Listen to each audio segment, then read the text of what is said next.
So this is a session on procedural generation and video games. So procedural generation is a topic about how we generate content for our games. Key. If I have to generate content on runtime, or if I want to create things procedurally, or if I want to use noise and objects, how to go about doing that. So Nimanjan will be starting the session. So hello everyone. Procedural generation must be a new term for many of us. So let's see what it is and let's see what are its basics. So let's think of making a game. ऐसा सोचते हैं कि एक game बनाना है जिसमें हम लोगों ने पहले से प्लेयर बना लिया है, डिफरेंट टाइप के एनिमीज बना लिए हैं, और हमारा गेम के जो एलिमेंट्स होते हैं, जैसे कि मान लो अगर तुम्हारा शूटिंग गेम है तो उसके अंदर के वेपन्स, अगर कोई ट्रेजर हंट वाला गेम है तो चेस्ट, कॉइन्स, ट्रेजर, तो वो सारी चीजें हम लोगों ने पहले से बना ली हैं, और जो मैकेनिक्स यूज होगा उसकी स्क्रिप्ट भी पहले से रेडी हो गई है। अब उसके बाद हम लोग को लेवल बनाने, तो उसके दो तरीके होते हैं। एक तो ये कि मैं सारे के सारे लेवल खुद बनाऊं कि उसकी सेटिंग क्या होगी, उसके अंदर एनिमीज कहाँ प्लेस होंगे, कौन से एनिमीज प्लेस होंगे, और जो उसके गेम ऑब्जेक्ट्स हैं वो कैसे प्लेस होंगे, और मेरे को किस तरीके से लेवल में आगे बढ़ना पड़ेगा। तो या तो मैं खुद से सारी चीजें प्लेस करके बनाऊं, एक ये तरीका है, जैसे मारियो में होता है, या मोस्टली सारे स्टोरी मोड वाले गेम्स में होता है कि तुमने एनिमी सेट किया है, तुमने ब्लॉक सेट किए हैं, और तुम्हारा प्लेयर उसको पूरा फॉलो अलोंग कर रहा है। और दूसरा ये तरीका होता है कि तुमने अपने गेम ऑब्जेक्ट्स का एक बेसिक एलिमेंट दे दिया है, लेट से तुमने ग्राउंड का एक ब्लॉक दे दिया है, और तुमने एनिमल्स डिफाइन कर दिए, जैसे इसमें पिग डिफाइन हो गया है, शीप डिफाइन हो गया है, डॉग डिफाइन हो गया है।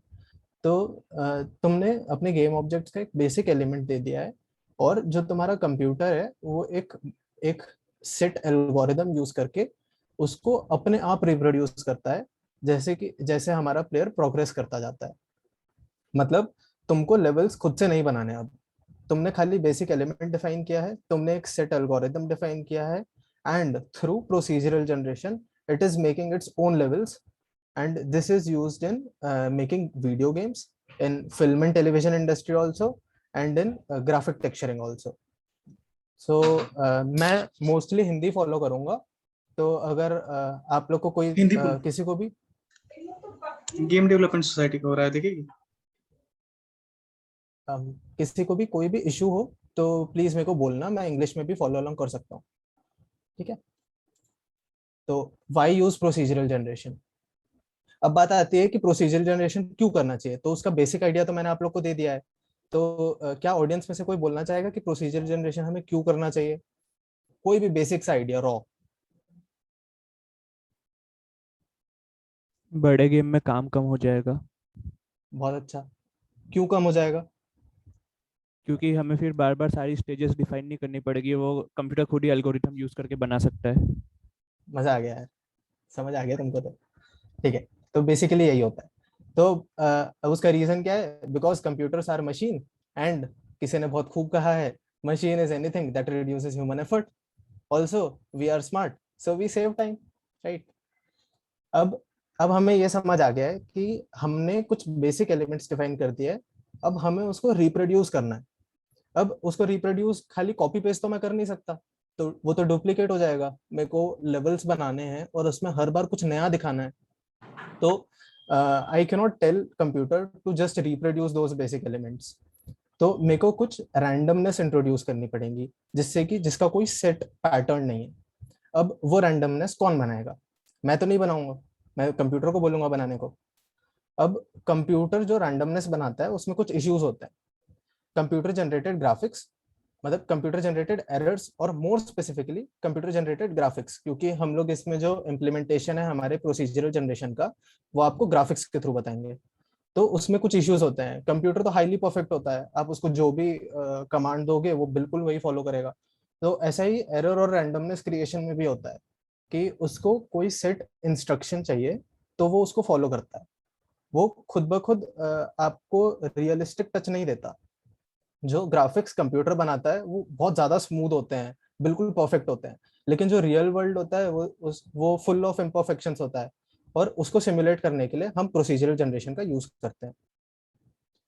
और इसमें हमें कुछ एल्गोरिदम सेट करने पड़ते हैं, जैसा कि मैंने पहले बताया था। तो उसको देख के डरने की जरूरत नहीं है बिल्कुल भी। कई सारे प्रोग्राम्स में ये प्री डिफाइंड फंक्शंस होते हैं, तो वो एल्गोरिदम तुमको नहीं बनाने हैं।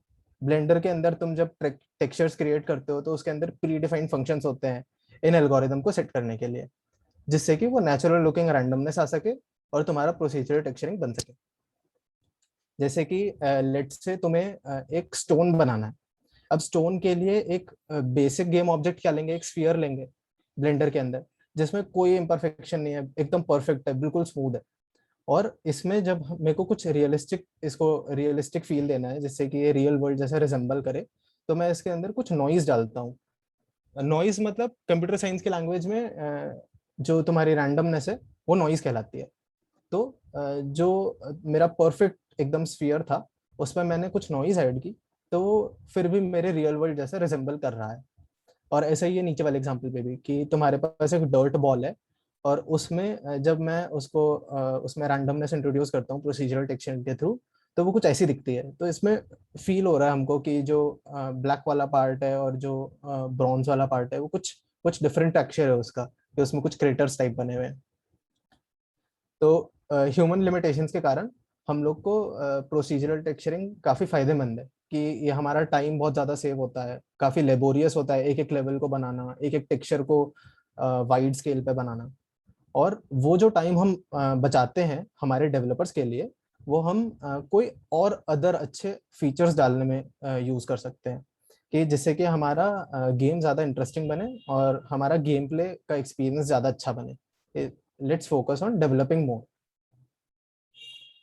अब पहले के टाइम पे क्या कर रहे थे हम लोग, एक एक लेवल खुद से बना रहे थे बिफोर हैंड, ठीक है।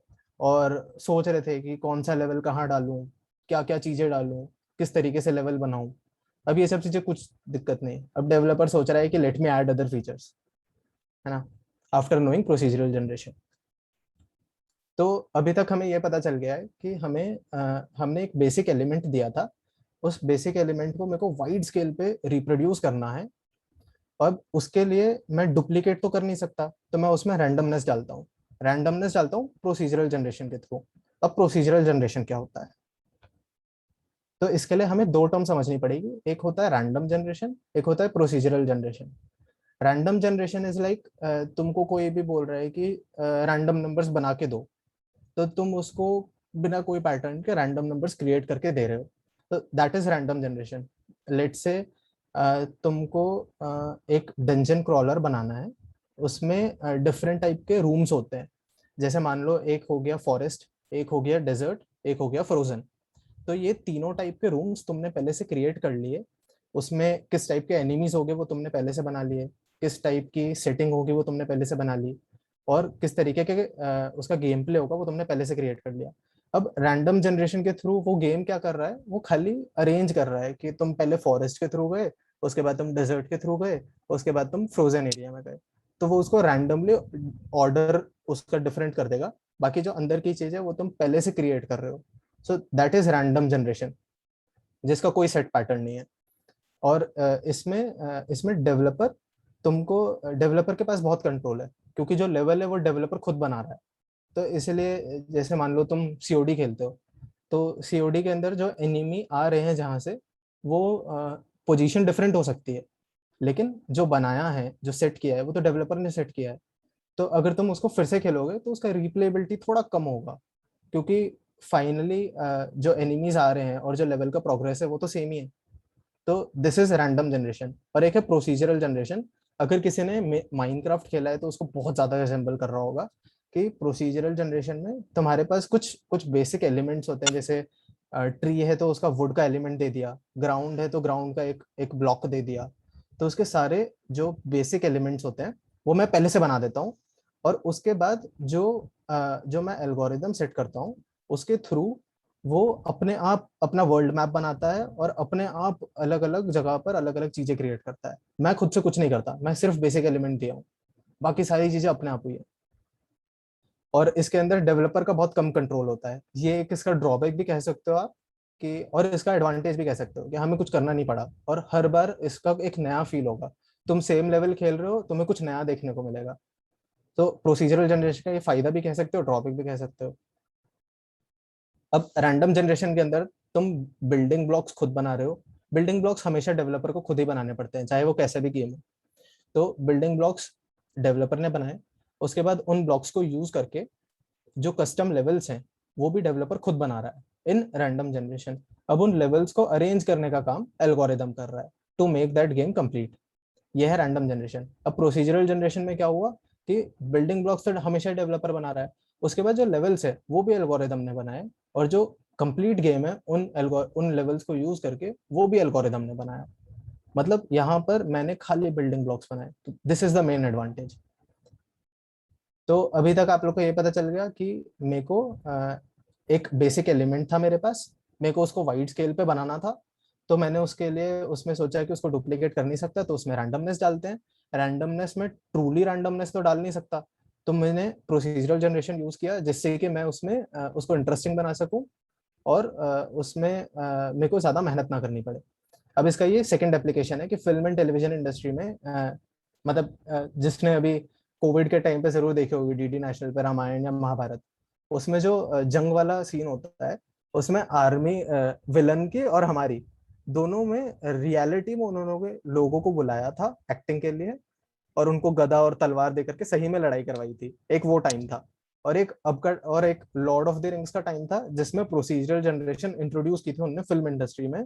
कि उन्होंने जैसे ये आर्मी बनानी थी, आप उसमें कोई भी सीन में देखोगे इस आर्मी वाली फाइट में कि कोई भी पर्टिकुलर टाइम पे आपको अलग अलग जगह पे अलग अलग टाइप के एनिमीज दिखेंगे लड़ते हुए, कोई रिपीटेशन नहीं दिखेगा।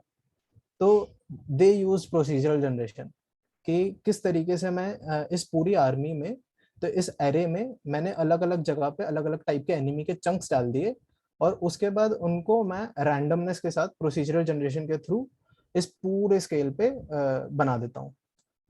तो मेरा वर्ल्ड प्ले हर बार मेरे खेलने पे मुझे कुछ डिफरेंट लगेगा। उसके पास खुद की इंटरनल डिसीजन मेकिंग होती है जो कि पैरामीटर्स पे अपने आप ट्वीक करता है प्लेयर परफॉर्मेंस के थ्रू। और ऐसा ही उसमें भी देखा होगा सबवे सर्फर्स या टेम्पल रन में कि एक एक पार्ट फील होता है कि एक कुछ ब्लॉक्स होते हैं गेम के जो हमेशा रिपीट होते हैं। तो वो उसमें भी प्रोसीजरल जनरेशन का यूज हुआ है कि किस तरीके से I can connect those blocks कि always there is one way for the player to go through the game. अब बात आती है कि ये जो रैंडमनेस हम बोल रहे हैं बार बार कि हमें कुछ रैंडमनेस डालनी पड़ेगी उसके बाद डुप्लीकेट करेंगे, तो रैंडमनेस कैसे डालेंगे? और उसी रैंडमनेस का दूसरी भाषा में कंप्यूटर साइंस की लैंग्वेज में नॉइज कहते हैं। अब बात आती है कि रैंडमनेस किस टाइप की होती है। रैंडमनेस दो टाइप की होती है। एक होता है ट्रूली रैंडम, मतलब कोई दिक्कत ही नहीं है, तुम बस ट्रू रैंडम नंबर्स, कुछ भी रैंडम नंबर्स बनाते जा रहे हो without any set pattern, without any algorithm, मतलब जो हम फिजिकल वर्ल्ड में देखते हैं। और एक होता है pseudo random numbers. Pseudo random numbers एक एल्गोरिदम फॉलो करते हैं और एक स्लाइट पैटर्न यूज करते हैं। अब आप लोग बोलोगे कि अगर वो पैटर्न यूज करते हैं तो हाउ इट इज रैंडम, क्योंकि वो सूडो रैंडम है। सूडो मतलब फॉल्स। तो देयर इज एन एल्गोरिदम, उसका एग्जांपल होता है एलएफएसआर। एलएफएसआर होता है लीनियर फीडबैक शिफ्ट रजिस्टर्स। वो एक डिजिटल सर्किट होता है जो कि माइक्रो कंट्रोलर में यूज होता है टू जनरेट रैंडम नंबर्स। तो मेरे को लेट्स से मैं इसका एक एग्जांपल देता हूँ अच्छा सा, कि मैंने बेसिक एलिमेंट के लिए एक ऐसा पीक बना दिया, और मेरे को इस पीक को यूज करना है अपने गेम में लैंडस्केप बनाने के लिए। आपने देखा होगा जैसे कोई अच्छा बड़ा वर्ल्ड प्ले वाला गेम है, जैसे असैसिन्स क्रीड हो गया या फिर जीटीए हो गया, उसमें पीछे में एक बड़ी सी लैंडस्केप होती है, तो वो लैंडस्केप कभी रिपीटेटिव नहीं दिखेगी। उसका बेसिक एलिमेंट लेट से ये है, ठीक है। अब ये एलिमेंट के साथ अगर मैं ट्रूली रैंडमनेस के साथ करूं, तो वो कहीं से भी यहाँ पे मेरे को ज्वाइन करके कुछ भी एलिमेंट देता जाएगा जिसका कोई पैटर्न नहीं है। मतलब इसका रिजल्ट कुछ ऐसा होगा जिसका कोई पैटर्न नहीं है, और ये सारे इसके बेसिक यूनिट है। अब ये मेरा बेसिक एलिमेंट ये था। अब इसके बाद वो ट्रूली रैंडमनेस के साथ अगर वो कनेक्टेड ऐसे दिखेंगे तो क्या आपको ये रियलिस्टिक लगेगा? बिल्कुल भी नहीं। तो अब अगर मैं इसकी जगह यूज करूं अपना pseudo random numbers through procedural generation, उसमें क्या होगा कि वो जो सूडो नंबर से वो जो चेंज आता है वो उतना अब्रप्ट नहीं होता है, एक स्मूथ चेंज होता है, एक स्मूथ ट्रांजिशन होता है, जिसकी वजह से प्रोसीजरल जनरेशन इतना यूज होता है और वो एक रियलिस्टिक फील देता है कि मैंने जैसे ये बेसिक एलिमेंट दिया था तो अगले वाला वो अपने आप ही उस एल्गोरिदम के थ्रू अपने आप ही ऐसा रियलिस्टिक फील वाले कुछ मेरे को एलिमेंट्स बना के देगा, जिससे कि मैं बोलूंगा कि हाँ ये वैली लग रही है, हाँ ये लैंडस्केप लग रहा है। मेरी ड्राइंग पे मत जाना प्लीज, ठीक है। तो आई होप सूडो नंबर समझ आ गए होंगे। इसमें किसी को कुछ पूछना है? ये चीज समझ आनी चाहिए, ट्रू रैंडम नंबर्स क्या होते हैं और सूडो रैंडम नंबर्स क्या होते हैं। किसी को कोई भी दिक्कत प्लीज पूछो। चलो आई होप समझ आ रहा होगा, ठीक है। अब बात आ गई कि हमें सूडो रैंडम नंबर जनरेट करने हैं, उसके लिए हम सूडो रैंडम नंबर जनरेटर का यूज करते हैं। वो उसमें सूडो रैंडम नंबर्स में यही खास बात होती है कि वो एक सेट एल्गोरिदम को यूज करते हैं जिससे कि वो रैंडम नंबर्स के सीक्वेंस को जनरेट करता है। अब उस एल्गोरिदम को हम कैसे बनाएंगे? तो लेट से मैंने इनपुट के लिए, अब कंप्यूटर को कोई ना कोई इनपुट देना पड़ेगा, वो ऐसे ही खुद से बना नहीं सकता क्योंकि खुद से तो उसको रैंडम ट्रूली रैंडम नंबर ही जनरेट करना आता है। सूडो रैंडम नंबर जनरेट करने के लिए हमें उसको कुछ देना पड़ेगा, कुछ इनपुट देना पड़ेगा, कोई इंस्ट्रक्शन देना पड़ेगा। तो पाई क्या होता है? पाई एक इरेशनल नंबर होता है जो कि नॉन रिपीटिंग नॉन टर्मिनेटिंग होता है। तो इसके अगर मैं हर नंबर को देखूंगा लगातार तो मुझे लगेगा कि हाँ यार ये तो रैंडम नंबर्स है, मतलब इनका कोई सेट पैटर्न नहीं है। अब अगर मैंने ये एज एन इनपुट दे दिया कंप्यूटर को और हर बार अगर वो यही पाई वैल्यू यूज कर रहा है तो फिर तो हर बार जो रैंडम नंबर का सीक्वेंस है वो सेम आ जाएगा। मैं ये नहीं चाहता कि वो सीक्वेंस सेम आए। अब तो मैं क्या करूंगा कि एक टर्म होता है सीड, एक टर्म होता है सीड। सीड क्या होता है कि तुम्हारे स्टार्टिंग डिजिट को डिफाइन करता है कि सीड कि तुम्हारा स्टार्टिंग सीक्वेंस कैसे स्पेसिफाई हो रहा है। लेट से मैंने सीड की वैल्यू दे दी है 3, बहुत आसान सा टर्म है। लेट से मैंने सीड की वैल्यू दे दी है 3, मतलब वो यहाँ से 1 2 3 थर्ड डिजिट पे आ जाएगा और इसको अपना पहला नंबर बोल देगा रैंडम नंबर जनरेट करते हुए। उसके बाद फिर वो थर्ड नंबर पे जाएगा 1 2 3, तो वो उसके पास आ गया 9, तो अगला रैंडम नंबर उसने 9 जनरेट कर दिया। तो ऐसे ऐसे करके वो हर थर्ड डिजिट को अपना रैंडम नंबर सीक्वेंस दे देगा अगली बार। तो ऐसा करके अगर मैं जब भी सीड वैल्यू 3 बोलूंगा तो वो जो रैंडम नंबर का सीक्वेंस देगा वो सेम दे देगा। तो मैं चाहता हूँ कि वो भी सेम ना हो, मतलब सीड वैल्यू हर बार डिफरेंट हो। तो उसके लिए मैं सिस्टम टाइम का यूज करता हूँ, मतलब जो टाइम होता है सिस्टम का वो हर बार कुछ ना कुछ नया होगा। तो इसलिए जो सीड की वैल्यू है वो भी हर बार कुछ ना कुछ नई होगी। तो इसलिए मेरे को हर बार नए रैंडम नंबर्स मिलते जाएंगे। तो that is best for me, है ना। तो सूडो रैंडम नंबर्स इस तरीके से जनरेट हो गए। ये बहुत रॉ एग्जांपल था, बहुत बेसिक एग्जांपल था। जो असली एल्गोरिदम होते हैं वो बहुत कॉम्प्लेक्स होते हैं और इतने आसान नहीं होते हैं, पर उसका बेसिक ये समझ आना चाहिए कि उस सूडो रैंडम नंबर जनरेटर ने किस तरीके से काम किया होगा। अब जो नॉइस है वो हमने देखी थी कि उसके दो ब्रॉड कैटेगरी है, एक होता है ट्रू, एक होता है ट्रूली रैंडम, एक होता है सूडो रैंडम। ट्रूली रैंडम कोई सेट पैटर्न नहीं, सूडो रैंडम जिसका एक सेट एल्गोरिदम होता है। तो जो रैंडम नॉइस होती है वो ट्रूली रैंडम होती है, मतलब कोई सेट पैटर्न नहीं है। जैसे पुराने जमाने में देखा होगा ये जो टीवी होते थे जिसमें ब्लैक एंड व्हाइट स्क्रीन आती रहती थी, इसमें कोई भी पर्टिकुलर एक्स वाई पॉइंट पे चले जाओ और फिर कोई दूसरे पॉइंट पे चले जाओ तो देयर इज नो पैटर्न। मतलब तुम यहाँ पे बोल रहे हो कि व्हाइट है तो यहाँ पे व्हाइट होगा, ऐसा जरूरी नहीं है, कुछ भी हो सकता है। तो this is truly random, this is random noise जिसमें कोई सेट पैटर्न नहीं होता और कोई कोरिलेशन नहीं होता। और इसके बाद आता है ग्रेडियंट, जिसमें तुम्हारे पास एक सेट एल्गोरिदम होता है and that is pseudo random. So I will hand over to Ishan for further. So am I audible? हाँ हाँ हाँ. So now we will talk about gradient noise. What are gradient noise? Gradient noises are most commonly used noises. ये gradient noise सबसे ज्यादा use किया जाता है industry में, चाहे वो वही भीड़ बनाने के लिए हो या टेरेन बनाने के लिए, सबसे ज्यादा इसका यूज किया जाता है। These are constructed using 2D/3D grid points. Grids मतलब रिस्ट्रिक्टेड नहीं है, पर मोस्ट कॉमनली 2D और 3D के लिए जनरेट किया जाता है। बाकी कितने भी डायमेंशन ग्रिड्स के लिए इसको जनरेट कर सकते हैं। We can see some smaller patterns in the noise, but overall the constructed noise is random. इसमें जैसे ये रैंडम नॉइज जैसे नहीं होता। रैंडम नॉइज में क्या होता है कि नेबरिंग पॉइंट्स टोटली अनकोरिलेटेड रहते हैं एक दूसरे से। इसमें ऐसा नहीं, इसमें नेबरिंग पॉइंट्स एक दूसरे से थोड़े बहुत रिलेटेड होते हैं, इसलिए थोड़े बहुत पैटर्न्स दिखते हैं, पर ओवरऑल स्ट्रक्चर देखें तो ये काफी ज्यादा रैंडम होता है। In this noise adjacent points are similar output so as to achieve smooth transition of values from one part of noise to other. वही आजू बाजू वाले थोड़े रिलेटेड होते हैं, ताकि कोई नॉइस के दो सेक्शन के बीच में अगर हम ट्रांजिशन करें तो हमको स्मूथ ट्रांजिशन मिले। These noises can be used to generate terrains, clouds, fires, grass and many other things। वही इनको काफी जगह यूज किया जाता है, terrain 3D terrain जनरेट करने के लिए, clouds जनरेट करने के लिए, fires, grass, वैसे बहुत सारी जगह यूज होता है। इनके एग्जांपल है पर्लिन नॉइस और सिंप्लेक्स नॉइस। तो अभी हम पर्लिन नॉइस के बारे में देखेंगे वो क्या होता है। Next slide. Number Perlin noise, a type of gradient noise used in computer graphics for procedural generation। ये काफी ज्यादा यूज होता है प्रोसीड्यूरल जनरेशन के लिए। इसके लिए हम जितने भी डायमेंशन के लिए पर्लिन नॉइस बना रहे हैं उसके हिसाब से हमें ग्रिड बनाते हैं और उसको ग्रिड पॉइंट्स में डिवाइड करते हैं। तो जैसे यहाँ पे इस केस में अभी मैं 2D पर्लिन नॉइस का डेमोन्स्ट्रेशन दूंगा।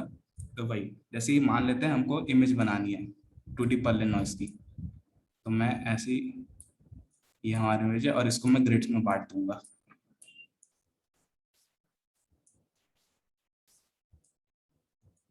ठीक है, तो ये हमारे ग्रिड में बढ़ गई।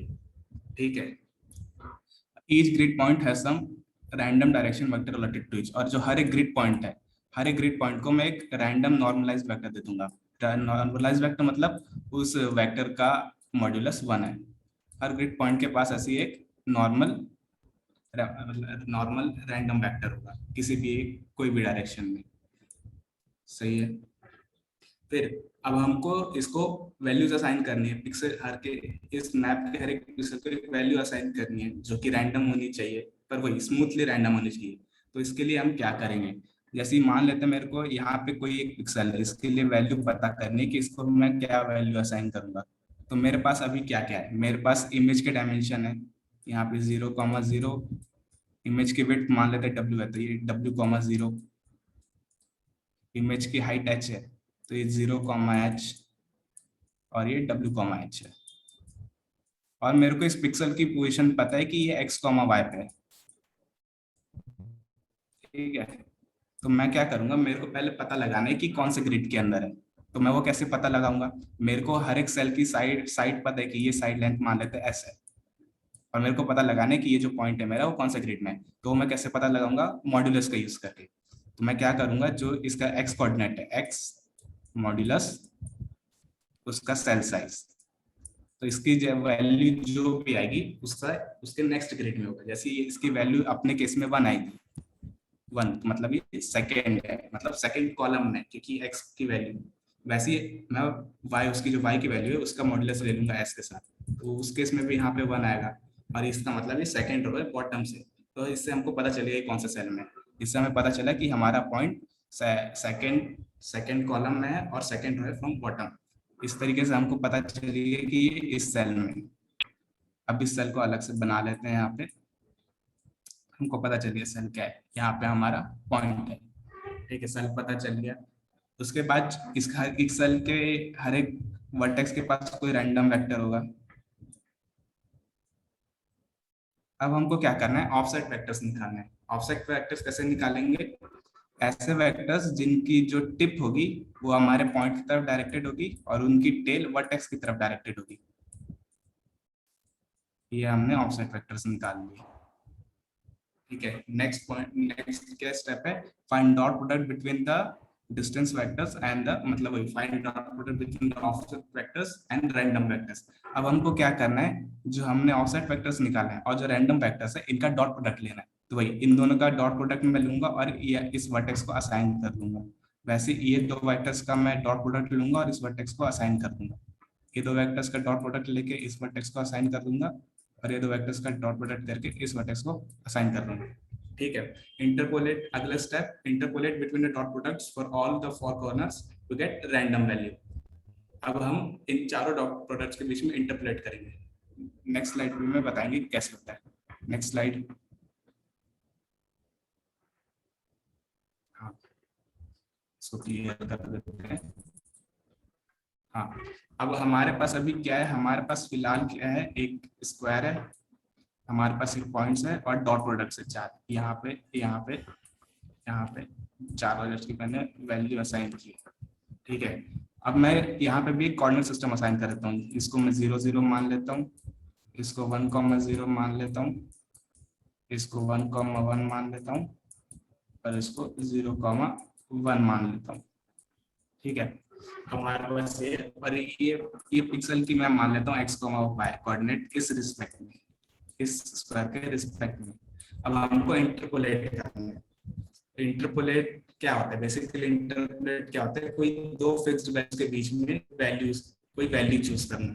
तो इंटरपोलेट काफी फंक्शन के साथ किया जाता है, साइन किया जा सकता है, कॉस भी किया जा सकता है, पर हम इस केस में स्मूथ स्टेप यूज करते हैं। स्मूथ स्टेप बेसिकली एक क्यूबिक फंक्शन है जो काफी ज्यादा स्मूथ होता है, दिख ही रहा है ग्राफ में काफी ज्यादा स्मूथ है। तो वही, अब हमारी स्ट्रेटेजी क्या होगी 4 वैल्यूज के बीच में इंटरपोलेट करने की।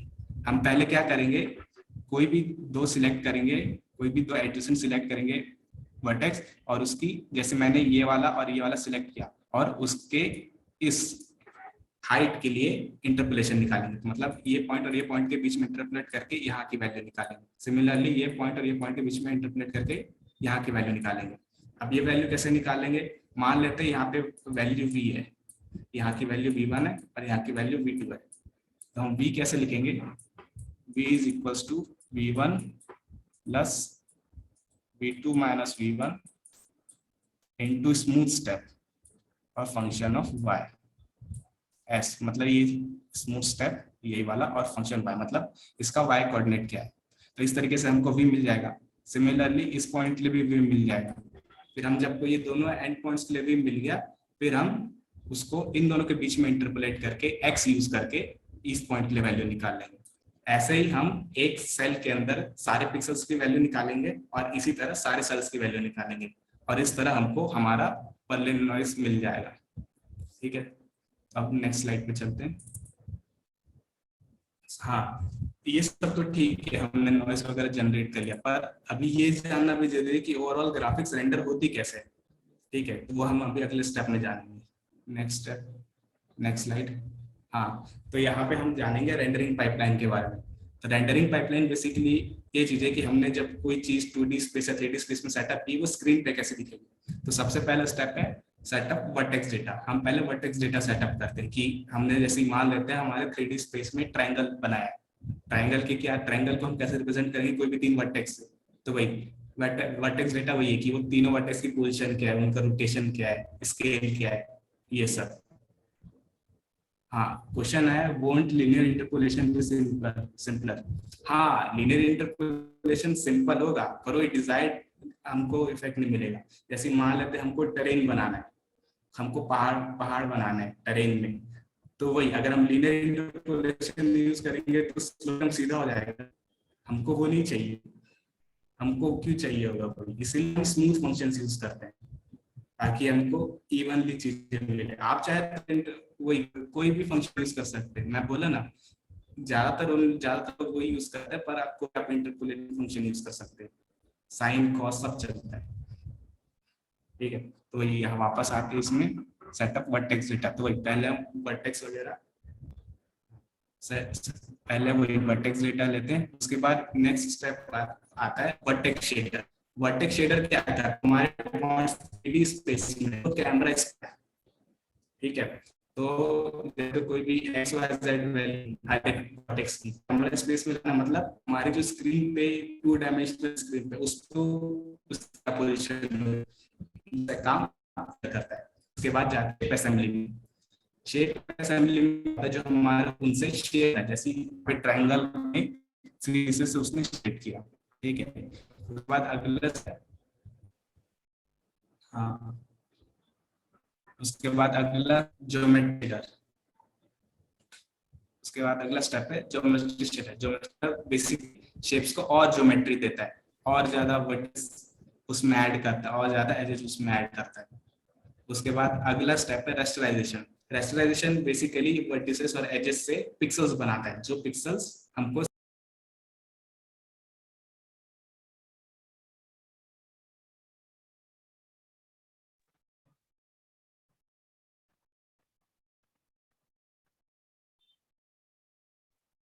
Hello, Ishan. I think Ishan can net disconnect. Okay, so like we will wait for him. Meanwhile, I will continue. हाँ So, आ गया, so मैं आ गया ठीक है, हाँ Ishan continue. Sorry for disruption. तो कहाँ तक था मैं? रेस्टराइजेशन तक था ना? Geometry shader. हाँ, तो ज्योमेट्री शेडर बेसिकली क्या करता है? ज्योमेट्री शेडर और ज्योमेट्री प्रोवाइड करता है हमारे शेप्स में। जैसे यहाँ पे हमने देखा कि बस ट्रायंगल में 3 एजेस थी, तो ज्योमेट्री शेडर बेसिकली क्या करेगा? और ज्योमेट्री प्रोवाइड करेगा और वर्टेक्स डालेगा, शेप्स को बेटर करेगा। ठीक है, ये बेसिकली इतना ज्यादा यूज नहीं होता, पर आप चाहे तो यूज कर सकते हैं। उसके बाद अगला स्टेप है रेस्टराइजेशन। रेस्टराइजेशन में क्या होता है? बेसिकली हम एजेस, जो हमारे वर्टेक्स एजेस है, उनसे पिक्सल्स जनरेट करते हैं, क्योंकि हमको वही स्क्रीन में तो पिक्सल्स ही दिखाने हैं, तो वही रेस्टोरेशन में पिक्सल्स जनरेट होते हैं। उसके बाद जो अगला स्टेप है वो है फ्रैगमेंट शेडर का। फ्रैगमेंट शेडर जो जनरेटेड पिक्सल्स है उसमें कलर प्रोवाइड करता है, और वही बेसिकली हमको कौन सा कलर स्क्रीन पे दिखाना है, और अल्फा वैल्यूज प्रोवाइड करता है। उसके बाद अगला स्टेप है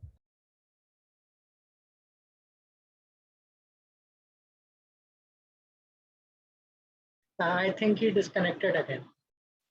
So like we will continue for now.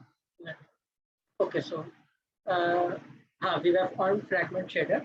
So like the fragment shader is part of the rendering pipeline. Yeah, we provide a color to the screen. By the rasterization phase, we have created a triangle with a number of pixels. Or in the fragment shader part, I will give it a color कि मुझे output में ये color दिखाना है on the screen. And the final is the test and blending phase, in which I check की what is the actual placements of object. कौन से object एक दूसरे के ऊपर हैं, which sections are overlapping and which sections are either transparent or are they blocking each other. Based on that, I create a final output buffer कि मुझे screen में क्या दिखाना है, and then I push it to the output buffer, which is our screen. Okay, next slide.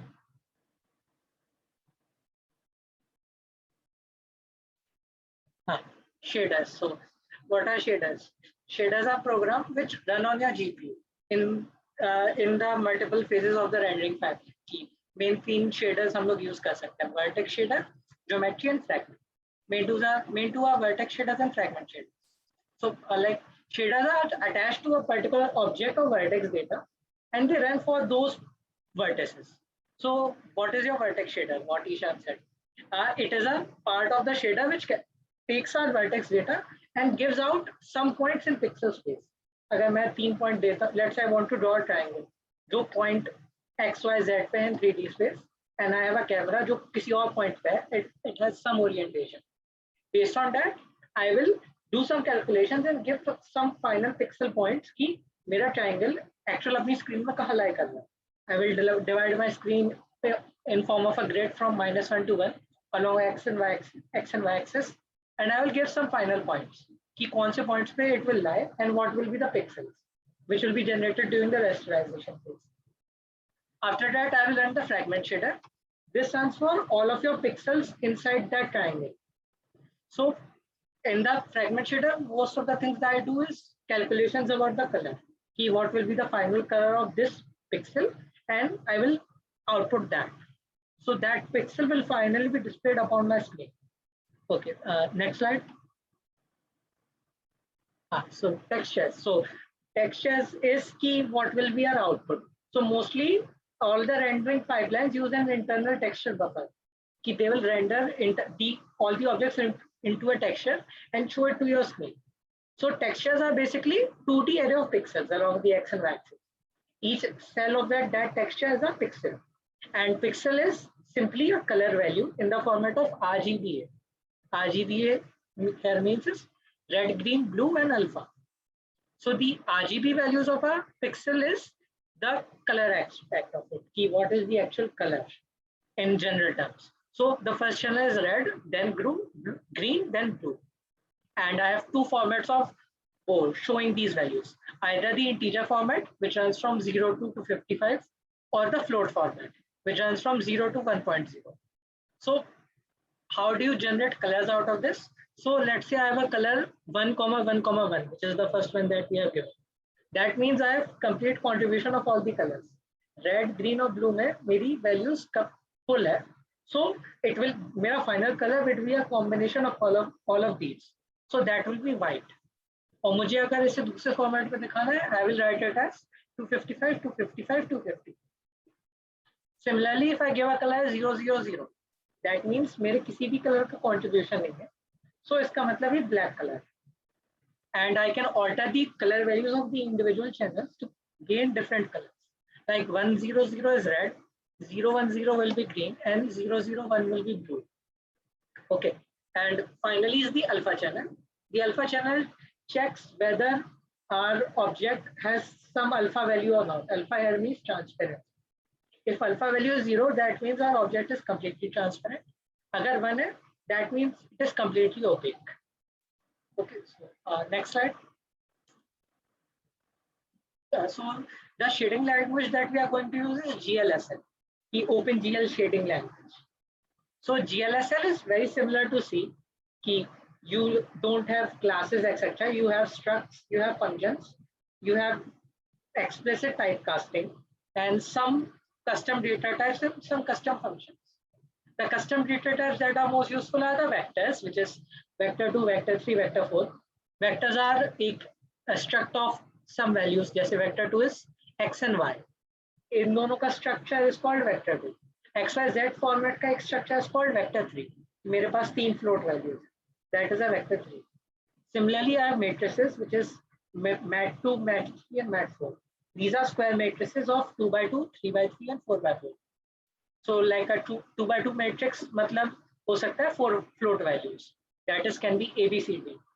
So I can do matrix calculations upon my vectors to do complex mathematics. And I also have some common functions that I need in my program, like floor, clamp, mix, and smooth step. These functions will be explained during the implementation part. Some are already present in C or C++, like floor and clamp. Some functions are of a different name, like you have the left function in C or C++. It is same as the mix one. And I have a inverse left of the smooth step function. The smooth step is that cubic equation which Ishan explained. That will go inverse left your values between 0 to 1. Okay, next slide. So fragment shaders. So in this session, we are mostly doing procedural generation in fragment shaders. कि हम लोगों ने तुम्हें बताया कि procedural generation is a intensive work. कि we have to do many calculations for even a single point. So it is better to do these calculations on your GPU. That is why we are doing it in the fragment shader instead of running these on the CPU. Luckily, we have an option to do these without any rendering engine of our own. So we are using an online website called ShaderToy. Iski link दी गई है. Along with that, we have a link to a GitHub repo where we have all the code that we are going to implement today. So you guys can open the ShaderToy website. The link is given in the chat box. Okay. You don't have to build an account there to write shaders. Just go there. There's a new button on the top right corner. You guys can open it and follow along with the session. Okay. And there's also the link for the GitHub repo there. You can download it or open individual code file and copy paste them to render the texture shaders. Okay. So now Prakhar will take over. Prakhar? Yeah, okay. So I hope I'm audible. Yes. Naman, you can stop sharing. Yeah, so basically I will be doing the implementation part. I'm sharing my screen. Please tell me if it's visible. It's in. It is. Yeah. So till now we have learned how we will make the algorithms for randomness, and now we know there's a online editor which we can use to generate fragment shader, to generate images using this fragment shader. What this has basically, you have a region where you can write your code, and this is a screen which gives the output. What this code does it takes each pixel from this screen, and you can write some code to allot a color to each pixel, and then you get the output. This is very similar to C++. So here we have a main image function, just as we have a main function in C++. This is run for each pixel per frame, because you see there is a time scale as well. I can pause this and play this. For each frame, each pixel, this code is run. Here we have two arguments. This frag color is of type out. What this means is this is a output type data type. So you are whatever color you allot to this will be outputted to the screen, and this is frag coordinates. This is of int type. So we get input in this. So whenever this code is run for any pixel, we get the coordinates of that pixel in this. Also, shader has a few other inputs which are defined here. Some of them are eye resolution, which gives the resolution of our current screen, which can vary. So in our case, this is 720 cross 405, and we have eye time functions and other stuff. So the first thing that we need to do is we need to figure out a way to map each pixel a color, right? So we know that the RGBA channel can vary only from 0 to 1. Like the R channel can have values from 0 to 1.0. But the coordinates of the pixel that we have vary from 0 to 720 in the X direction and 0 to 405 in the Y direction. So to make that consistent with the color, what we do is we divide the coordinates by the resolution. Now this frag coordinate is a vector 2 type, and eye resolution is a vector 3 type. So we use the .xy modifier to make it a vector 2. What this does is it divides the x part of the frag coordinate with the x part of eye resolution. So any pixel coordinates will become a value between 0 to 1. Earlier this was 0, this was 720. After dividing by eye resolution.x, this will become 0, this will become 1. So our now the world coordinates will become 0, 0, 0, 1, 1, 0, and 1, 1. Now we what we are doing here is shifting our coordinates from 0, 0 to the 0, 0 from here will be shifted from here to the center. So for that we are multiplying by 2 and subtracting 1, so that the value varies from -1 to 1. And now we will take the absolute value of UV. Why we are doing this? We are doing this to be able to mirror the first quadrant. So we only have to do calculations for the first quadrant, and everything will be reflected in the other directions, because in the first quadrant both are positive, and the rest 3 directions, either one or both of the X or Y is negative. So what we are doing here is, first let me erase this and show you what this basically means.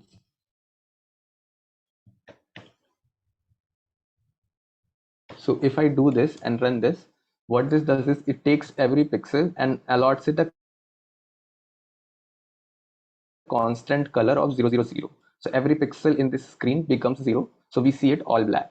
However, what we can do is we can change the red channel of this to be proportional to the coordinate of that, the X coordinate of that pixel. So what happens is here was our origin. So here the X coordinate is 0. So here the red channel is 0. So we see a black. As we move along the X axis, the red channel increases in value. This becomes from here to here, it becomes 1. So so the value of red channel increases, and we see a bright red color here. Now, since it is reflected in all 3 axes, we see an image like this. Similarly, we can do this for the green channel. Let's make it a function of the Y coordinates.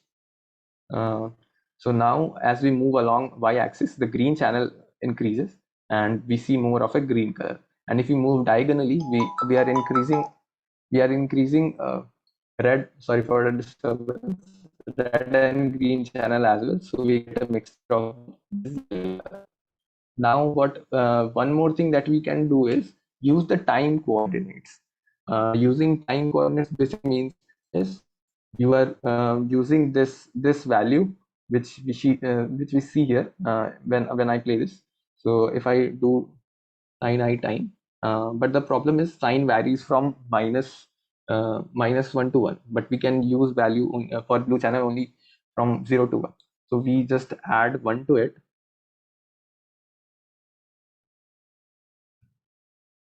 and divide it by 2, so that we get a value from 0 to 1. Now when I run this and if I play this, you can see the blue factor of whole image is slowly increasing and then decreasing depending on the sign function. So we can use time functions as well. So this was the basic implementation of how we can write shaders in ShaderToy. Now comes the real part, which is all the random noises which we are talking about. How can we make this kind of noises in ShaderToy, and how is this implemented? So first of all, we will implement a random noise. And random noise is pretty simple. The obvious, it's very obvious. Like if you want to generate a random noise here, what you can do is pick any point, and corresponding to that point, generate a random value and allot it the intensity of that value, and that will generate a random kind of noise. So that's what we'll do here in that GitHub repo where I have a rewritten code, and I'll show you how it works. And by the way, I'm pressing Alt Enter to compile it. It's the shortcut. So here, what we can see is first, let me turn off the clamp. Yeah. So what happens here is there are a few things extra that are happening from before. First, we are scaling it just as before, so that it varies from 0 to 1. The second thing which we have added is UV dot. We have multiplied the UV coordinates by scale. So this is so that we are able to zoom in and zoom out of the image. So if I change the scale here from 25 to 15, you can see it has kind of zoomed in on the image. However, if I change this to 85, it has kind of zoomed out. So that's why we have used the scale function. Now there is this clamp function, which I'll be explaining shortly. So yeah, there is one more problem with this thing, and what that is, the pixels that we are making are basically square, but our screen is rectangular, but the coordinates which we have defined are square. So it varies from 0 to 1. I mean, in the x direction, this is 0, this is 1, and in the y direction as well, this is 0 and 0, 1. So whatever image that we have, that is distorted. So to fix that, we are using this line. If I remove this line, you'll see that the image comes distorted. To fix that, what we are doing is we are basically returning, we divided the x by x resolution. So basically we are reverting that and dividing it by y resolution. So we multiply it by x resolution and then divide it by y resolution, so that if this is 0 to 1, this becomes 0 to 1.7, or whatever the aspect ratio this turns out to be. So now if I run it, it seems corrected, and it all appears square. Now this offset, what does offset do is it basically translates the pixels coordinates and with time. So if I play this, you can see that the image is moving. So offset in the x direction, it is constantly moving. So you can see in the x direction it's moving, and in the y direction I have used a function of sine, so it's oscillating up and down. So that's what this offset is used for. Not much. This was just to show you that even if we go infinitely to the left or the right, there is no repetition of our pattern, and this is truly random. Okay, so so yeah, what we are basically doing is we are taking the pixel coordinates and giving it to a random function, right? Let me turn off the clamp first so that you can understand better. Yeah, so for every pixel coordinate, we are giving it to a random function, and this random function is defined as a fractional part of sine part of dot product of the coordinates and some seed values, so that we get a seemingly random value. And these values, you may be wondering why this specific values. This is because this basically has been found by trial and error. So we get patterns which do not repeat itself. However, if I change this, for example, I'm sorry. However, if I change this, so you can see we start to have patterns. So we have to make a certain value. We have to find values which are not so repeating itself. So these specific values work very well, and they generate seemingly random values. That's why we call it pseudo random values, because we know how we generated it, but it appears random. So this just generates a random value. And if I zoom in, what this does is it takes a pixel, gets a random value, allots it, and then moves on to the next pixel. But the problem here is that it is too much random. What I mean to say is the details is too much. So to reduce the amount of detail, we use this clamp function. So if I make the clamp function 1, what this will do is, what this does is basically integerifies the pixel values. What I mean to say is, suppose let's take this pixel. I hope my pointer is visible. Let's take the black one. So suppose this the coordinate of this point is 1.2. So you get a random value. Suppose it gets a black value, and if you take the point just next to it, it's 1.3. So it will get a totally different value, which would not be related to it. So it would get more detail. But when I clamp these two values, it all gets flowed to 1. So whatever value was here, it will be continued from 1 to 2. So we get this blocky type of texture. So that's what we are doing. We are just flowing the pixel coordinates, and then we are getting a random value, right? So, and then after we get the h, which is the random value, we make a color out of it, and then allot it to the screen, which we are seeing here, right here. The only problem with this kind of noise is that this is not very usable in game development or when you're trying to make terrains. Why is that? Is because suppose I take this pixel and map it to the height of a terrain. So when I move to the next pixel, it suddenly goes all black. So which does not really happen in real life. You have to have some smooth curve for the terrain for it to look realistic. So this is when we turn to Perlin noise.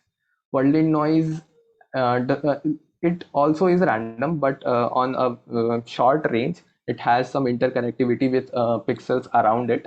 And this is because all the interpolations we have been doing in the algorithm, which Ishan previously explained. So we'll now see how Perlin noise is generated. So I'll just copy the Perlin noise code and explain it to you how it works. So this is our Perlin noise, and if I just play it, this also has that offset, same offset of x translating and y oscillating in the sine direction. So let's see how this works. It basically works the same way as Ishan told, but however, Ishan explained was a two-dimensional Perlin noise, and what we have implemented here is three-dimensional noise. So when I call the noise function here, and by the way, rest of the things are pretty much the standard things. We are making the origin in the center. We are making so that we don't get distorted image. So we are using this line, and we are basically determining how many rows we want the calculation to be done in. Okay, and the level of detail is the same thing that which we are doing in the previous program, but we were doing it with the clamp function, right? So if I turn on the level of detail, I will ramp up the level of detail. What this does is it adds granularity to the image. It basically first divides the coordinates and then takes the floor of it and then multiplies it. So it becomes a multiple of 10. All the pixel values becomes a multiple of 10. Why? Because the level of detail is 10 here. So if I have image rows 200 and the pixel values vary in multiples of 10, so I should basically have 20 rows here. However, if I make this 100, so we get only 2 rows. So this is what level of detail and image rows do. We can fine tune these parameters to get our Perlin noise as we like it. And the offset function is the same. Now scale function is same for zooming in and zooming out, as I demonstrated earlier. Now what this noise function does, it takes the coordinates, pixel coordinates, and along with it, it takes a z coordinate. Why? Because this is a 3D Perlin noise. And if so currently we are looking at the 0th slice of the 3-dimensional Berlin noise, which turns out to be this 2-dimensional noise. So if I ramp this up, we'll get different size. So in a way we can use this as a seed to get different types of Berlin noises. So we will now see how this noise function is actually implemented. It's a little complex, but we do not really need to understand what goes on in here. So just as previously Ishan explained that we need to find which grid that point is in. We do that by flooring the value, and we find the relative position of that value in inside that mini cube, and then we define a few fade functions. As someone asked in the chat, why don't use linear interpolation? This is basically because if you use linear interpolation, you will get hard edges, which I'll just demonstrate shortly. So we will use smooth function. Smooth function is basically cubic or biquadratic or a function like that, which we have used here. However, if I comment it out just to show you, and I simply return t, which is linear interpolation, you can see we are getting kind of hard edges at the edges. This is because this is linearly interpolating to the maximum value here, and this pixel is also interpolating from its short value to inner value here. So where they meet, we get kind of hard edges. In order to avoid this problem, we use smooth interpolation, and thus we use this smooth step function. So we get a more coherent noise. So what we do next is, oh, by the way, if you're wondering what this big array is, it basically is that, let me show you this. It stores the random vectors of each point of the grid, each origin points of the grid. So that's what this stores, right? And then what we do is we store the coordinates of the 8 corners of the mini cube that we have found. So you'll see here there are only 6 points. So but these are hash coordinates, and these can be extended to find the 8 corners of the cube using the XYZ, which we already have. And what this function does is interpolates mix function. Mix function is a GLSL function which basically smoothly transitions from one value to another. This is a linear interpolation part which Ishan was also talking about. So in order to better understand this, let me show you. So in 2D grid, what was happening was, if I have this grid and I have a random point P in here, and all 4 corners have some vectors allotted to it, and then we calculate the offset vector here, and then dot product it with itself, dot product these two, we get some value v1, let's say v2, v3, and v4.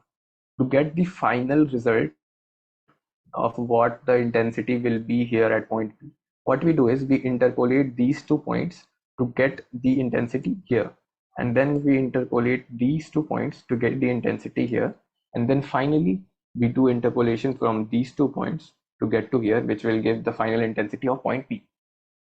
Similarly, in 3rd dimension, when we add 3 dimensions, now instead of 4 we have 8 points. So the number of interpolations obviously increase. Let me just draw a terrible cube so that you understand. Okay, so we have basically 8 points. So in order to find the final intensity at some random point P, let's say, what we'll do is we will interpolate first these 2 points. Let's say it comes out to be this, these 2 points, and it comes out to be this. Let's interpolate between these 2 points. Let's say this comes out to be this, and these 2 points, which comes out to be this. Then we again interpolate these 2 points, which let's say comes out to be this, and we again interpolate these 2 points, which comes out to be this. And then finally, the final interpolation between these 2 points, which will get us this point P, and we can find the intensity at point this.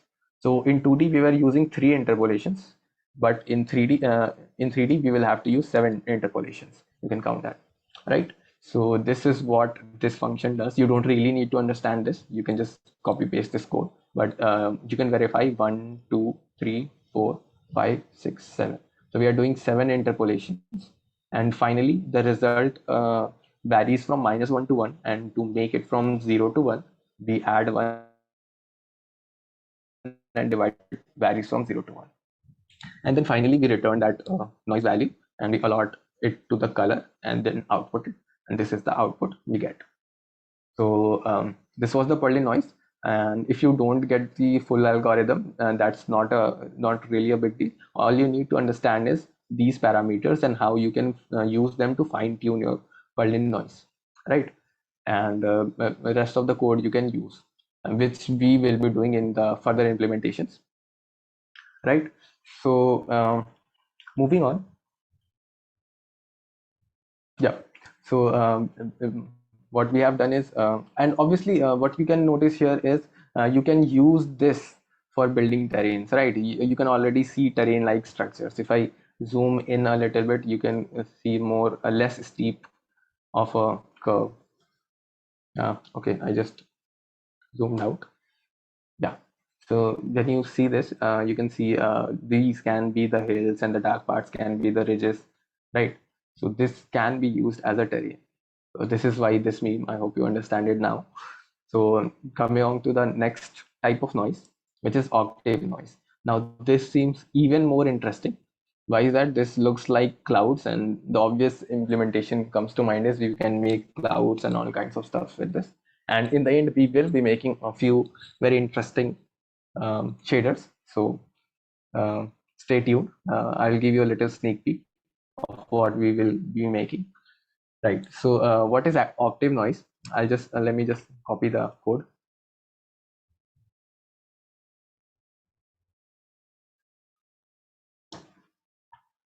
Yeah. So this is our octave noise, and this has cloud-like structure. And this is built upon the previous Perlin noise that we built. What this basically does is it adds multiple Perlin noises on top of each other, which gives more structure to the Perlin noise. Now you might ask, how does adding the same Perlin noise to each add more ridges and more structure to it? So that's true. If we add the same Perlin noise over and over, what we'll do is it will only increase the bright parts, increase the brightness of the bright parts and darken the darker parts.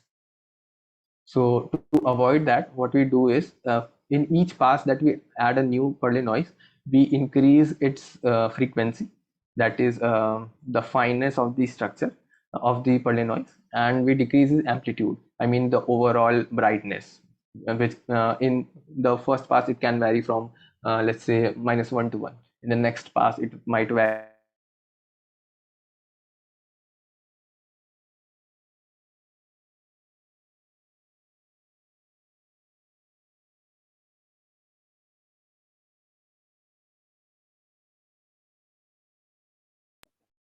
Hello. I think Prakash mic got disconnected. है ना? you have it, right? Oops. Now is it audible? हाँ. Is it audible now? Yes, audible. Okay. So I don't know where I stopped being audible. So here this what this means is the same thing that we have been doing from in all past examples. Now we have made a get color function which basically calls a octave noise function and returns the value. So what octave noise, the real thing which happens is inside the octave noise function. So let's go to the octave noise function, and this is the get octave noise function. And what this does is it again adds the number of rows which we need to have, the image rows which we have defined here, image rows 50. Okay, sorry, and it just multiplies the rows to get that number of rows, and again it makes the aspect ratio right so that we don't see distorted image, and then we have a scaling factor as well to zoom in and zoom out. And if by mistake someone enters a negative value, we make it epsilon so that we don't get error in the program. Now here we see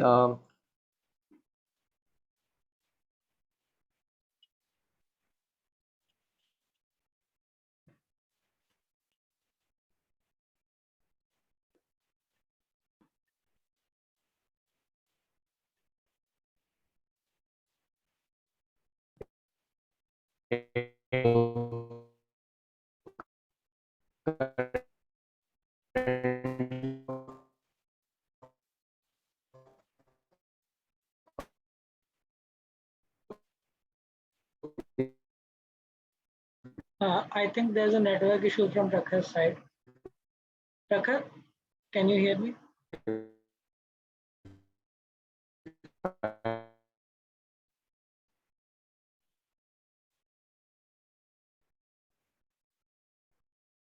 I think you got disconnected. So like, I am really sorry. I got disconnected. I'm back. Shall I continue? Yeah. So let me share my screen. Yeah. So where were we? octaves, Yeah. octaves. The number of octaves. The number of octaves defines how well structured our noise is. If I make this one, it's totally not structured. It's the same Perlin noise that we have been using. If I increase this to 2, we'll add a little more structure to it. If I do this, make this 3, it will add even more structure. And at about 4 octaves, we see doable or believable kind of cloud texture. So how does it actually implement is it determines the octaves, and there are two terms, lacunarity and persistence. Persistence is the factor by which we decrease the amplitude every pass. So if I suppose I make this persistence 0.5, what I will do is in each pass, first I will be making first pass, it will be the amplitude will be 1. But when I will be adding the second Perlin noise, it will make the amplitude half of it, and so on in each phase. And lacunarity also does the almost the same thing, but it does it to frequency, and it increases the frequency, right? So if I make the lacunarity and persistence 1, it will eventually mean that we are adding the same noise over and over again. So, and to visualize that, I'm making the lacunarity and persistence 1, and oops, and as you can see, we have added the same Perlin noise 4 times now. And as I said, the bright parts will become bright and the dark parts will become, which we can see here. So to avoid that, we are using this persistence and lacunarity factor. So I'll make this back to 0.5 and this to 2, and you can see it's back up here. And here scale from center. So I would like to show you that here we did not center the coordinates from 0 0 to here. So still the coordinates is 0 0 here. So if I try to scale now, and let me just turn off the scale from center. Now if I try to scale this, if I suppose I make this 19.5, you can see it's being scaled from this corner because this is the origin for us right now. So if in case we want to scale from center, what we'll do is we'll turn this on, and it will do the same thing that we were doing before. It will add the UV coordinates and then divide it by 2. Yeah. So now if I try to zoom in, so it zooms from center, right? Okay, so that was the scale from center part. Now in the first pass, what will define the amplitude and frequency to be 1 and 1, and the noise value, which will be our final texture, it to be 0. Level of detail is again that same thing, to add the granularity to by making it integer. Okay, and the offset is the movement in the image. You are moving the image in xy direction, because we are linearly moving it this time. I time into 1.25 in the x direction as well as in the y direction. Okay, So what we are doing is we are using a for loop to add Perlin noises octave number of times, and in each pass, if we do not normalize offset. What is normalize offset? I'll explain in a bit. First, it's currently off, so this part of the code will not be executed. This part will be executed instead. So what this does is it takes the coordinates and first makes it in the center, adds the offset to translate it as well, and multiplies it by the frequency. And then what it does, it generates Perlin noise for that case, for that increased frequency. And when that noise is generated, it reduces it by the amplitude. In the first part, it won't make a difference because amplitude would be 1, frequency would be 1. However, when we come down, we see that we are decreasing the amplitude by multiplying it by persistence, which in our case was 0.5. So amplitude will be 0.5 now, and the frequency will be 2 now. And then when we go for the next iteration of this loop, that time the frequency will be 2 and the amplitude will be 0.5. So in each layer that we add, we are slightly decreasing the intensity of that noise, but we are increasing the structure of it. To explain it, let me show you. Suppose this is our Perlin noise which we had. So in first pass, what we do is we generate this noise itself. In the second pass, what we do is we increase the frequency and decrease the amplitude. So we would get something like this, right? And in the third pass, we will decrease the frequency even more and the amplitude even less, increase the frequency even more and the amplitude even less. So what this does is when you add these all, what it does is the overall shape of the Perlin noise remains the same, but since you have added all these minor functions, it will add more structure to the noise. So we will get more cloud-like shape, right? So that's what you get. So this is what we are doing here. Now the noise value which we get here can vary from -1 to 1. So in order to make it lie between 0 to 1 and not lose the coherency that we have here, we use sorry, let me just take a sip of water. Sorry. Right, so what we do here is we use the smooth step function or linear step functions.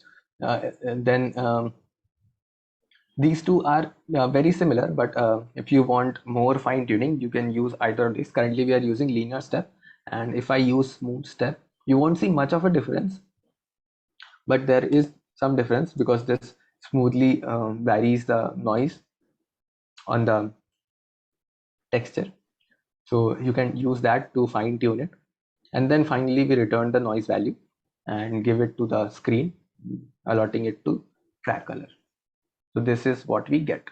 Now one little trick which you can do is, currently we are moving the whole image together, but what you can do is before adding the Perlin noise, you can offset each layer of Perlin noise.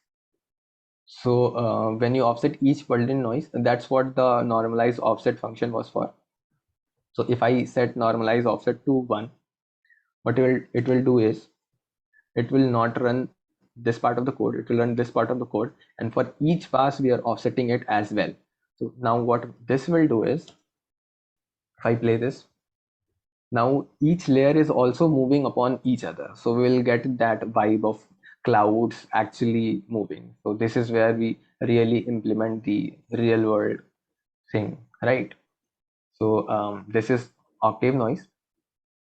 This is how octave noises are implemented. We will be using this as well a lot, and this is used a lot in many places.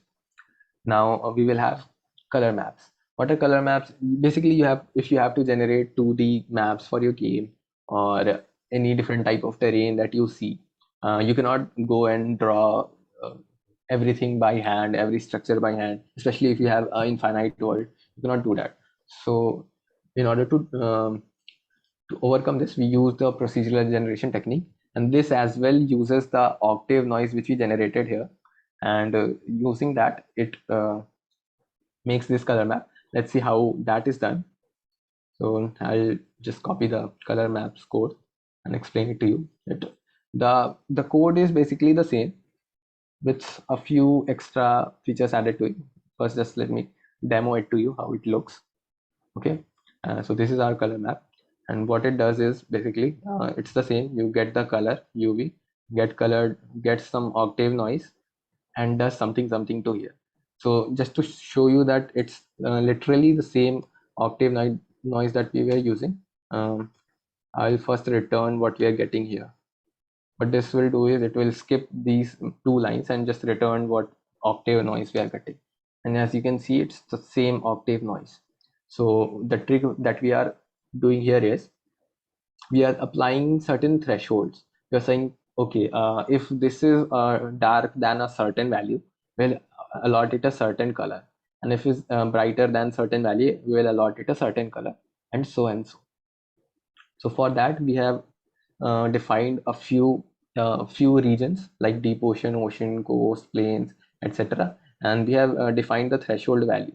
For example, if the intensity of the pixel is from 0.00 to 0.025, you will allot it a color of deep ocean, whose color which we have defined here in our array, vector 3 of array of vector 3s basically, and this is the dark blue color. Similarly, for each region, we have defined the threshold and the corresponding color. Now what we'll do is we first get the octave noise, which is this noise basically. We will pass this height map to a get region index function. What this will do is it will compare the current height to each of the arrays sequentially and check if the current height is greater than this, or is it greater than this, or is it greater than this, etc. And as soon as it gets a height greater than some threshold, it returns that index, and we get that index and we output that index, and that makes it the color of that pixel, right? So if I now remove the return here and then return the color of that region, so now if I run it, you get this color map.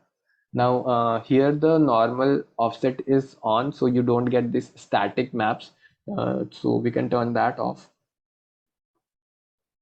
I'll just go here and I'll set the normalized offset to here. It will just translate the whole map and not the added noises. So now when I play this, you get infinite map procedurally generated, and you don't have to draw a thing, right? So this is a really cool application of octave noise, which in turn is a really cool application of Berlin noise. So it's all interconnected. Okay, so the next thing which we'll do is fall off maps. Suppose you want to make your map restricted in a certain region, and for outside those regions, the map is not generated. So how do you implement that? So for fall off maps may be generated like this, and when this is applied to the map which we had here, we get something like this. So let's see how that would be done. This would be a quick one. So let me just copy the code, paste it here, and run it. So yeah, it's the same, literally the same code. It gets the octave noise. If I run this, you'll see this is the octave noise that we have been doing for so long. Now what it does is adds an extra function fall off. What this does is it adds a frame to the, or a boundary to the to our screen, and which is later added to our current map to get the final result. So first we'll see what this fall off does is, so we'll go to the fall off function. This is the get fall off function. Again, it scales the resolution and centers the UV coordinates. Now what it does is it gets the absolute for any pixel coordinate, it gets the absolute value of the x and y coordinates and returns the maps of it. So if we try to visualize this, it makes sense, right? Because here for these points, the y value is very high. The absolute value of y is very high as compared to x. So you get the y value, which is 1. and here the x value is larger than y, so we get the x value. And for the lines x equal to y and x equal to minus y, and the x and y values are same, and as we come closer to the origin it decreases in value, so we get these increasing dark lines, and at the center it is basically 0, right? So that was the that's what this line did. Now we will send that h value to an eval curve. What is curve? What this curve does is it manipulates this screen. How it does that, we'll see shortly. So this is the eval curve.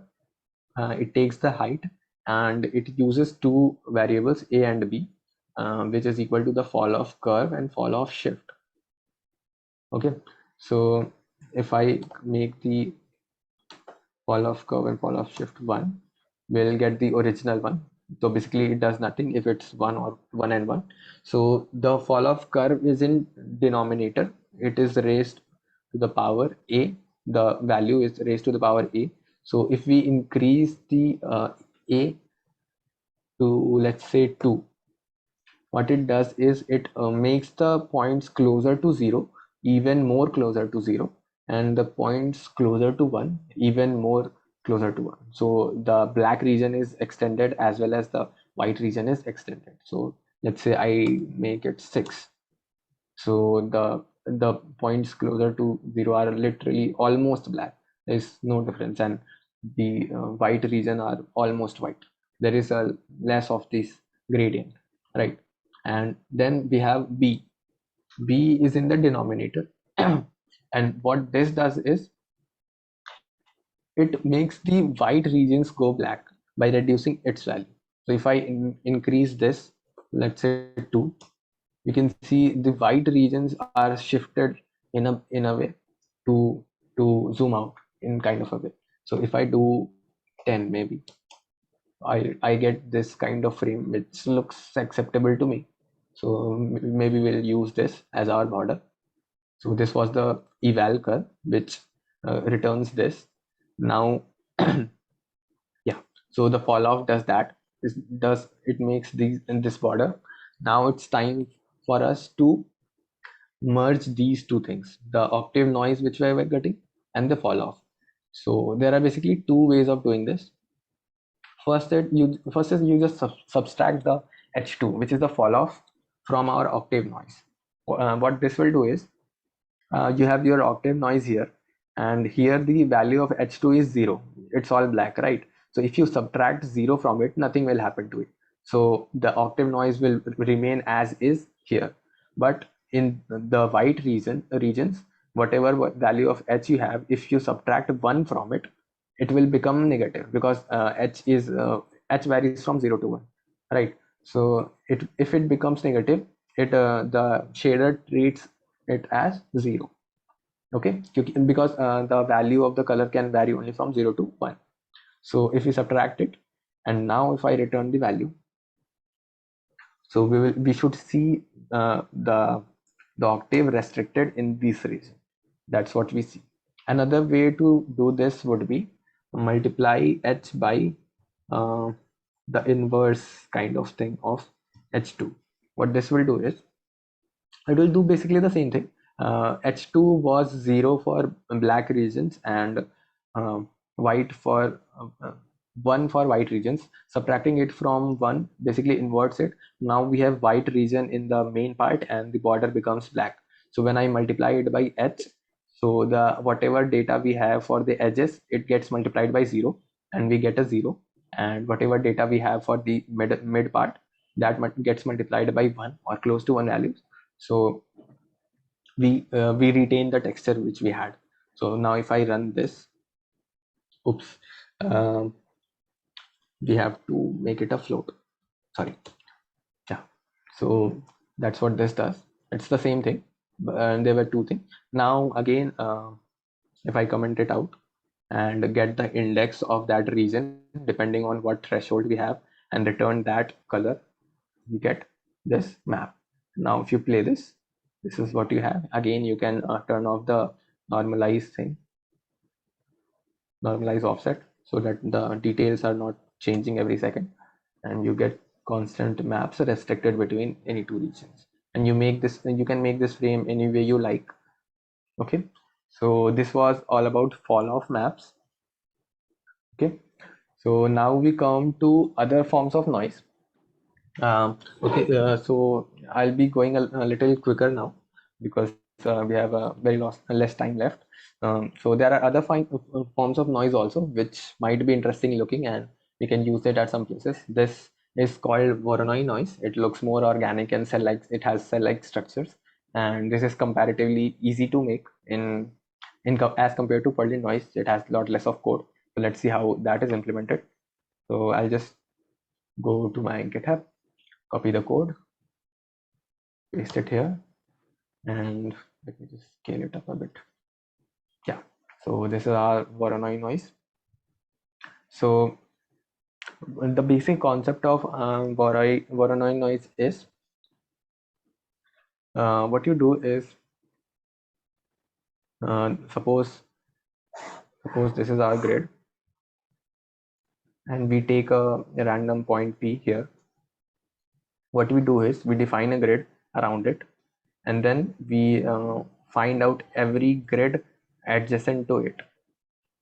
So we will get a grid of 3 by 3. Sorry for the terrible drawing. So we can get this grids by suppose this is the coordinate of P. We can get this grid by subtracting 1 from the x coordinate. So Px minus 1 will get me here, and then I can simply floor it in both x and y direction to get the coordinate of this grid. Similarly, we can do it for this by adding 1 in y direction and subtracting 1 in x direction. We will get this coordinate, this coordinate, this coordinate. So basically we are getting the origin point of each grid in this. Now what we'll do is we will use this origin point of each grid to generate a random point in that grid. So for each grid we have a random point here in this grid as well, if we subtract nothing. So from each point we generate we calculate the distance of it from the point P, which for which we are doing the calculations, and then find which of them is the shortest. Suppose this comes out to be shortest, so we assign P that shortest distance as its intensity. So the advantage of doing this is that let me redraw it, it's really cluttered. Suppose we had point P. If I move a little bit here to, let's say, P plus dP, again we are going to get the same coordinates for its adjacent points, and when we find the random value for each, since the seed is same, we'll get the same random points which we are getting here. So this points will be the same, right? So now if we try to find the distance, it will give us more or less the same distance. The distance will be more or less the same with slight variation. So for P plus dP, the intensity will not vary abruptly from P. It will have some correlation with each other, right? So, and since this is this depends on distances from multiple points, you know, like if we have to find a line for which is equidistant from these 2 points, we get a straight line. If we add a third line, it gets modified and we get some curves. So within this grid, there would be certain curves inside it which will satisfy this condition of being shortest distance from some of the points from here. And similarly, some region in this grid would be like this, some region here would be like this. And for that region, we would have smooth gradients for that. And where these regions end, we will have hard ridges. And that's what we can see here. We have bulks of smooth textures, and at the end where the curve changes, we have this hard lines, right? So how would we go about implementing this? We'll simply call the get color value, and which calls the Voronoi noise, and we have defined Voronoi noise here. And what it does, it varies x from -1 to 1 integerally, and for each y it varies x from -1 to 1. What this does, it loops from each grid, because what we are doing in the next step is we are taking the position of our current pixel adding x and y to its corresponding coordinates and then flooring it. So suppose if y is 1 and x is 1, so this was p, we'll move to this and then we floor it, we will get this. And since x and y vary from -1 to 1, we can cover all these 9 grids, right? So once we have got that, we will generate a random point using rand for that particular grid.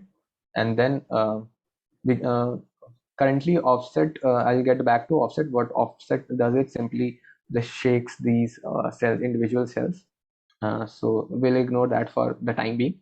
And then we generate, find the distance of that point from each generated point in the grid, and then check which one is the shortest among them. So for that, we have used a distance. Distance initially was defined 2. Why was this defined 2? This was because the maximum distance, minimum distance that we can get is √2, right? Because the corner case would be that our point is here and the randomly generated point is here in that grid itself. So this would be √2. So we have to make the distance anything which is greater than √2. So we have done 2 for convenience.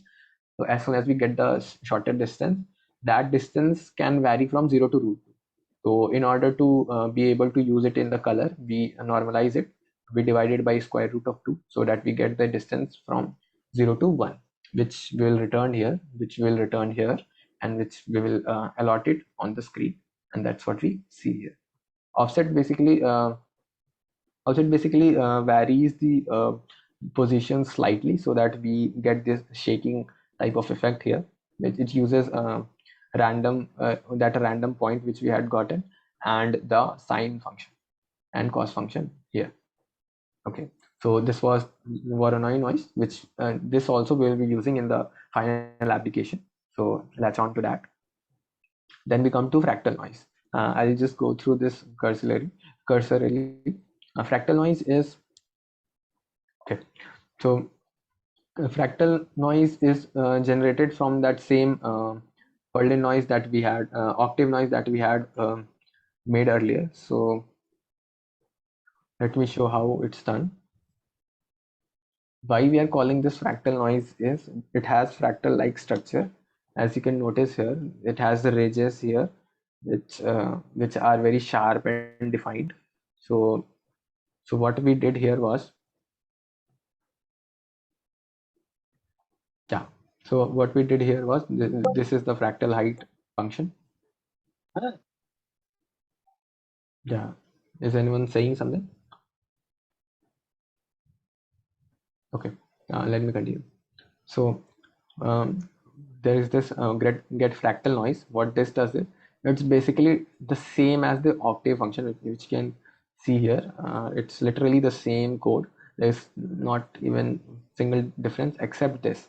Earlier what we were doing is we were simply adding the noise among each other, but here what we will be doing is we'll adding the absolute value of that noise. What this will do is it will decrease the amount of black that we have in our texture, and it will make the really bright parts of our texture really close and constricted to get the line like structure, right? So here we are doing that to get the fractal noise, and then what we are doing is inverting it so that the bright parts become black and the dark parts become bright.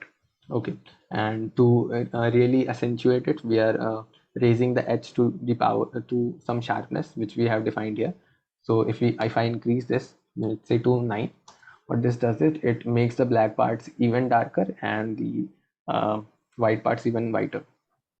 If I decrease it, it does the opposite, and we return this color.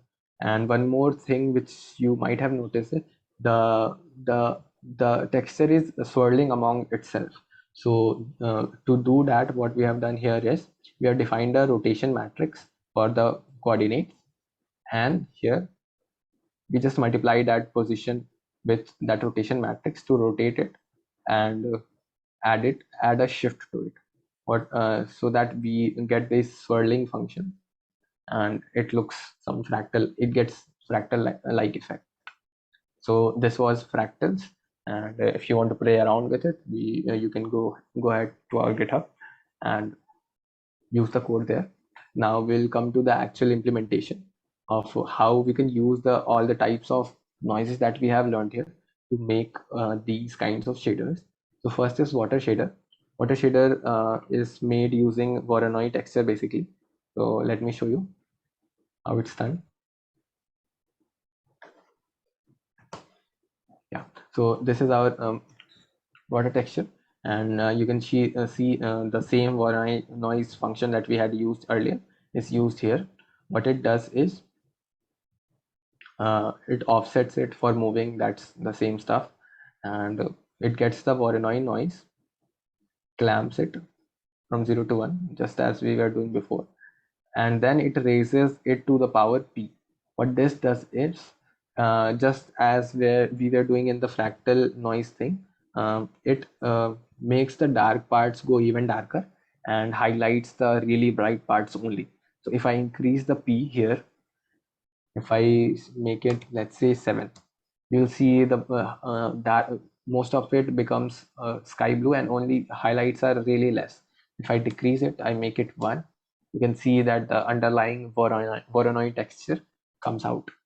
So we'll take it to a sweet spot of 4.5. Now to implement it, what we'll do is, let me just modify it a bit. Yeah. So what we are doing is we are plotting the color, watercolor, which is the base color of the water, which we have defined here, watercolor, which is something bluish, a little green added to it to get the deep sea blue color, watercolor, and then we add a highlight color to only those parts where we have the highlights. Okay, so wherever these highlights are, we multiply it by the highlight color and then add it to the structure, and then we get this kind of water shader. So this is how we can implement water shader. There can be other variations as well. You can play around with the variables to see what you get. And then the last is fire shader. This uses octave noise as well as fractal noise. It's a little complex. So let's see, let's dissect how it's done. So I'll copy the fire code. Okay. Yeah.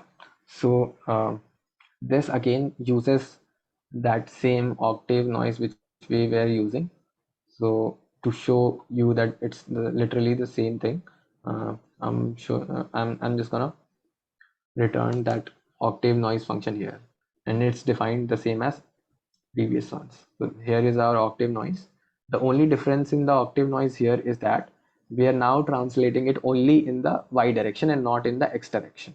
How we did that was to go in the offset here.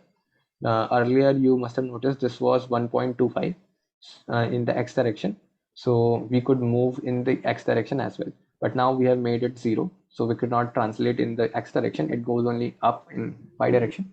So that's what fire does, right? It goes only in the up direction. And earlier it was going in down direction, so we multiplied it by a negative number, so the fire goes up. Okay, now I get back to this.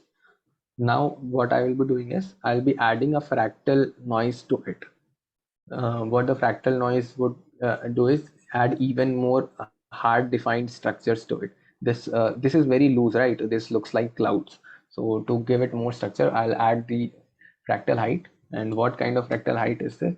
It's the same as this. And if I play this, it has that swirl as well, which we had added by warping, as in the previous example. Okay, so now we have to define the shape of our fire. So we know that fire cannot be I mean, it can be, but generally it is confined in a space, right? So we have to confine it somehow in this screen, and for that we have used a conical type of structure. So to show you, what we have done is we have used this limits to restrict the restrict the fire to this conical area. Now what we'll do is we'll add a more restriction to it by adding a circular restriction to it so that it gets more and more shaped. So to do that, we have get circle limits. Here we take a value C center and C radius, which we have defined here, what will be center and what will the radius. So after defining that, if I try to show you what that looks like, return.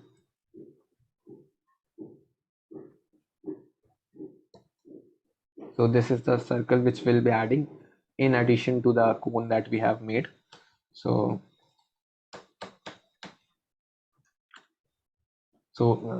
this is the distance formula which we'll be using to check if it's inside that range, and this inverts it basically because this is white right now and the inside part is black. So to invert it, we subtract it from 1, and then to apply the circle alpha map, we multiply the octave noise that we were getting at that time to the H2, which is the circle constraint and the cone constraint. And then if I show you what that looks like, this is what it looks like. And the cone part is a little visible because we have some loose implementation here, but you can modify it. So this is what it looks like. And then I applied the fractal distortion to it. So after applying the FH which we calculated before, we apply it here, and then we get something like this. And to make it even more defined, what we'll do is we'll add a threshold value. We'll say, let's say if the fire is a little more dim than 0.15, we'll make it completely 0 so that we get even more hard edges. So this is really fine tuning your fire whatever way you like. So this is what we get. Now the only thing left is to add color to your fire. So for that I have used two colors, dark color and a light color. So the light color is yellowish orangish color, the dark color is red, deep red color, and orangish red color basically. So and we do not want to apply the color to the whole of the image, right? So we add this condition that if the area is not black, if it's greater than 0.0, we will mix these two colors and add it to based on the interpolation of H2, which is the texture right here. So if the H2 is the brightness of the flame here, right? So if H2 is very less, then it will give it a dark color, and if H2 is very high, then it will give a light color and all the values in between, right? And then we return that color. So if I hide the return here and let the color run, this is what we get. So this is how you can make the fire shaders, and I think this will be the end of the slides. Thank you for joining, and I hope you learned something and you have something new to explore in your break. And to really for the final nail in the coffin, I'd like to show you something. This is something I found on Reddit a few days back. Now, I hope I'm audible, right? Yes. Yeah. So this is something I found. Okay. Sorry, I forgot to start it. So this is something someone had made a shader exploring 3D Berlin noise and visualizing it using ray tracing technique. So this is what it looks like, and you must all agree that this is okay. Oh, okay. Just a second, my bad. I forgot to share the full screen. Okay, I hope it's visible now. This is someone had written a code in ShaderToy only to make 3D, to visualize 3D world and how to look in 3D. And this is what it looks like. And I hope you all will agree this is utterly beautiful. And I hope you all find something beautiful in this as well. You are still sharing the PPT. Oh my God. How do I? Okay, sorry. Finally, I have talked a lot about this, so just enjoy the view. And if you have any questions, you can put them in the chat or unmute yourselves to ask. Thank you. The workshop is officially over.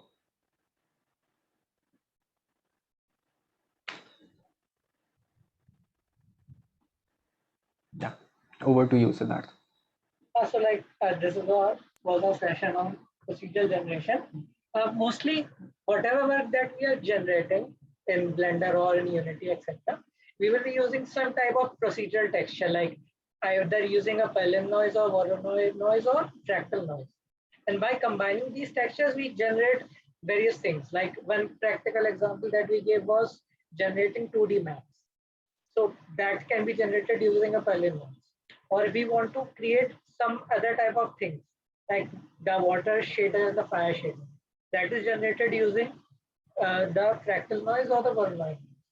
So these shaders can be used to create multiple things that you want to do, either in the art department to create shaders or for instantiating things or creating minute details. So if you want to generate levels, we can use that. If you want to create sprites procedurally, we can do that. If we want to create planets, etc., create new biomes, that all can be done using simple noise and providing regions to it. So I hope you learned something new out of this. So this session is recorded, so I will be sharing the screen. I will share the recording for that. Let me stop the recording.